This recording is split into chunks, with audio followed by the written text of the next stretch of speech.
मित्रों, जिंदगी जब बेहतर होती है जब हमें खुशी मिलती है, लेकिन उस समय जिंदगी बेहतरीन हो जाती है जब हमारी वजह से और भी लोग खुश होते हैं। जय श्री कृष्ण मित्रों, फिर एक बार बहुत बहुत हार्दिक स्वागत है आप सभी का। मित्रों, आज हम बात करेंगे जिनका नाम अंग्रेजी के एफ लेटर से शुरू होता है और धनु राशि है, उनके वर्ष 2025 के राशिफल की चर्चा करेंगे। राशिफल में आपके स्वभाव, शिक्षा, व्यापार, नौकरी, धन, प्रेम संबंध, वैवाहिक संबंध, पारिवारिक जीवन, स्वास्थ्य, सभी बातों की चर्चा करेंगे। मित्रों, ये वीडियो आप खुद के लिए भी देख व सुन सकते हैं, अपने मित्र या संबंधी के लिए भी देख व सुन सकते हैं। तो चलिए शुरू करते हैं। सबसे पहले बहुत ही संक्षेप में आपके स्वभाव की चर्चा कर लेते हैं। एफ नाम वाले धनु राशि वाले लोगों के स्वभाव की बात करें तो मित्र बहुत जल्दी बना लेते हैं, लेकिन मित्रता को लेकर कभी कोई परेशानी होती है तो मित्रता खत्म करने में भी देर नहीं लगाते। हमेशा कुछ अलग करना चाहते हैं, बड़ा सोचते हैं, अपना लक्ष्य हासिल करने के लिए बहुत मेहनत करते हैं और इनका बात करने का तरीका बहुत अच्छा होता है। किसी को भी अपनी तरफ आकर्षित कर सकते हैं, जल्दी से किसी पर विश्वास नहीं करने वाले होते हैं और कभी बंधन में रहना पसंद नहीं करते। स्वतंत्रता बहुत पसंद होती है इनको और अगर एक बार कोई फैसला ले लिया तो पीछे नहीं हटते, चाहे उसके लिए कितना भी संघर्ष करना पड़े। घूमने फिरने के शौकीन होते हैं, ऊर्जावान बहुत होते हैं, किसी के आगे झुकना पसंद नहीं होता है। चलिए शिक्षा की बात करते हैं। शिक्षा की बात करें तो यफ नाम वाले धनु राशि वाले लोगों के लिए शुरुआती समय में मन पढ़ाई में नहीं लगेगा। प्रतियोगी परीक्षाओं की तैयारी करने वाले छात्रों के लिए इस साल सफलता मिल सकती है, तो आप थोड़ी सी एकाग्रता बनाकर रखेंगे तो आपको अच्छे परिणाम मिलेंगे। उच्च शिक्षा प्राप्त करने वाले लोगों के लिए समय अच्छा है और साथ ही व्यक्तिगत रुचि वाले विषयों में अगर आप कोई अध्ययन करना चाहते हैं तो उसके लिए भी अच्छा है। अगर विदेश में जाकर पढ़ाई करना चाहते हैं तो वहाँ पर भी अच्छे परिणाम देखने को मिल सकते हैं। मई मध्य के बाद का जो समय है आपको सफलता दे सकता है। कुल मिलाकर ये साल आपको शिक्षा में सफलता देगा, जिसके लिए निरंतर आपको मेहनत करने की आवश्यकता होगी। व्यापार, कारोबार और नौकरी की बात करें तो व्यापार, कारोबार, नौकरी के लिए आपके राशि स्वामी गुरुदेव हैं, जिनका छठे भाव में मध्य मई तक गोचर बना रहेगा और लगभग 15 मई के आसपास का जो समय होगा जब वो आपके मिथुन राशि सप्तम भाव में जाएंगे, तो यहाँ पर आपको व्यापार, कारोबार और नौकरी के लिए बेहतर परिणाम देखने को मिलेंगे। शनि का जो गोचर है वो मार्च के अंत में 29 मार्च से मीन राशि में जाएंगे, उनकी दसम भाव पर दृष्टि रहेगी। तो यहाँ पर अगर हम देखें तो मई के बाद का समय व्यापार, कारोबार और नौकरी में ज़्यादा बेहतर परिणाम आपको दिखाएगा और उससे पहले का जो समय रहेगा वो सामान्य रहेगा। और नौकरी पेशा लोगों के लिए साल की शुरुआत में कुछ न कुछ संघर्ष देखने को मिल सकते हैं।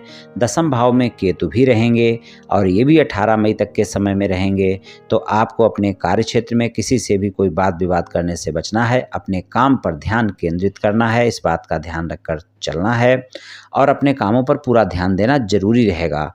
और शनि जब जाएंगे मार्च के अंत में चौथे भाव में जाएंगे तो अपनी सप्तम दृष्टि वो दसम भाव पर डालेंगे, तो कड़ी मेहनत यहाँ पर आप अगर करेंगे तो आप देखेंगे कि नौकरी में पदोन्नति वगैरह मिल सकती है। और व्यापार, कारोबार से जुड़े लोगों के लिए भी वर्ष की शुरुआत में थोड़ा सा सामान्य सा रहेगा, लेकिन अगर विदेश से जुड़कर कोई व्यापार, कारोबार या नौकरी है तो वहाँ पर पूरा वर्ष अच्छा है, वहाँ पर ज़्यादा अच्छे परिणाम देखने को आपको मिलेंगे।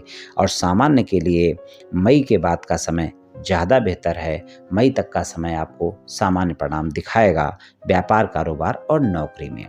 धन और आय की बात करें तो धन और आय के मामले में वर्ष की शुरुआत में थोड़ा सा खर्चों पर नियंत्रण रखना होगा।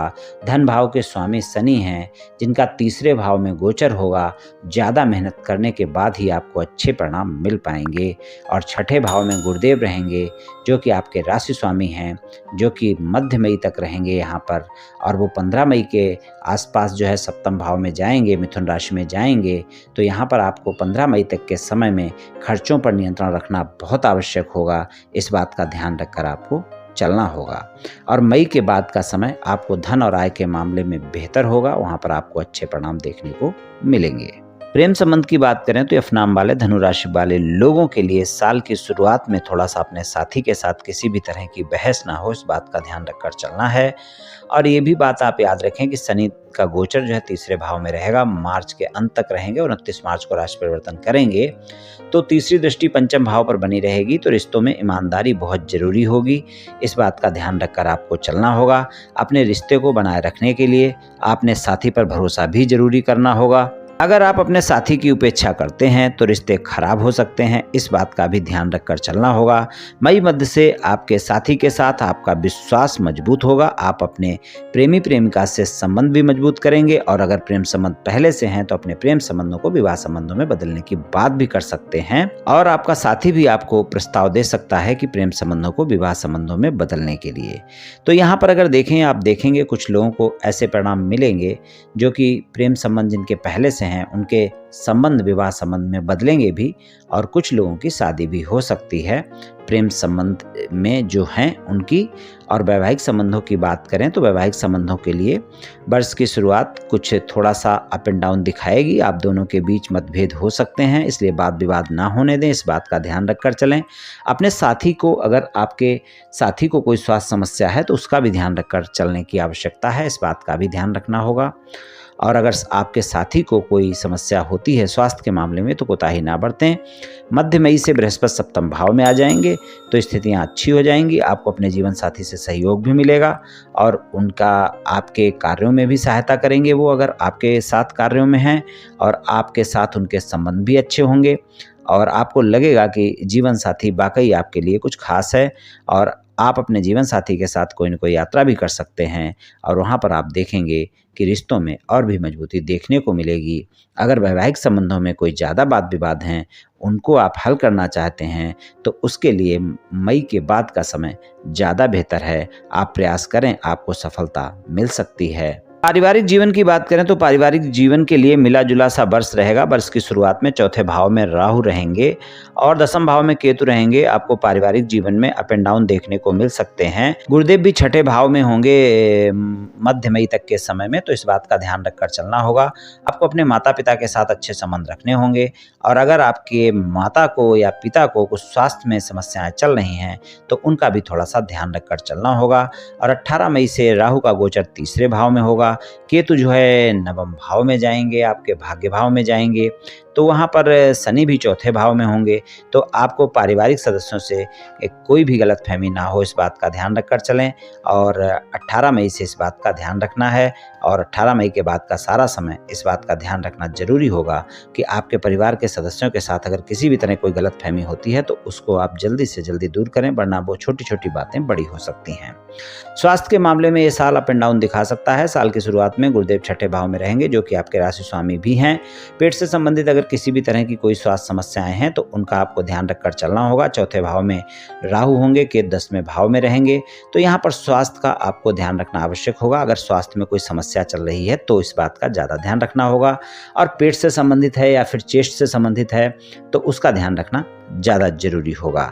और मध्य मई से गुरुदेव आपके सप्तम भाव में जाएंगे तो वहाँ पर आपको स्वास्थ्य के मामले में अगर कोई समस्याएं हैं तो उनमें आराम देखने को मिलेगी, राहत देखने को मिलेगी। वहाँ पर आपका स्वास्थ्य भी अच्छा रहेगा, तो स्वास्थ्य के मामले में मिला जुला सा समय रहेगा। मध्य मई तक के समय में स्वास्थ्य में कोई भी समस्याएं होती हैं तो कोताही बिल्कुल ना बरतें और उसके बाद का समय आपके लिए स्वास्थ्य में अच्छा परिणाम दिखा सकता है। लेकिन फिर भी मेरी यही सलाह होती है, स्वास्थ्य के मामले में कभी कोई कोताही नहीं बरतनी चाहिए। स्वस्थ दिनचर्या अपनाएं, योग प्राणायाम करें, तनाव अपने ऊपर बिल्कुल हावी ना होने दें और फिर भी अगर स्वास्थ्य में कोई समस्या होती है तो डॉक्टर से परामर्श अवश्य लें। मित्रों, ये राशिफल सामान्य राशिफल है। ये सभी जातकों पर पूर्ण रूप से प्रभावी होगा ऐसा संभव नहीं है, क्योंकि आपकी जन्म कुंडली पर बहुत कुछ निर्भर करता है। आप सभी स्वस्थ रहें, आयुष्मान रहें, धनवान रहें, ऐसी मेरी श्री कृष्ण भगवान से प्रार्थना है। जय श्री कृष्ण, जय श्री राधे।